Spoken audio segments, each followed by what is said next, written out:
Hi guys, in this quick tutorial, I'm going to show you how to unblock someone on Snapchat.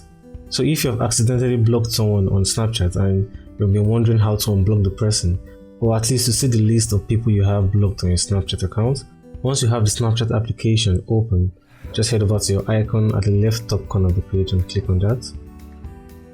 And then head over to your settings at the top right corner of the page. And once you land on the settings page, just scroll down to the bottom of the page until you find blocked.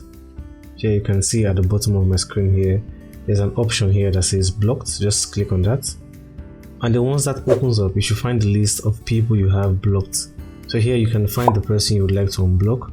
So to unblock the person, just head over to the account you want to unblock and then click on the X at the right corner of the page. And here you'll be asked or prompted with a question that says, are you sure you want to unblock this Snapchatter? If you're sure you want to unblock the person, just select yes. And then the person will be unblocked on your Snapchat account.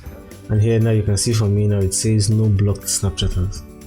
Okay guys, that's all for this quick and easy tutorial. If you found the video helpful, please give the video a like and don't forget to subscribe to my channel. Hope to see you guys in the next one. Have a great and wonderful day.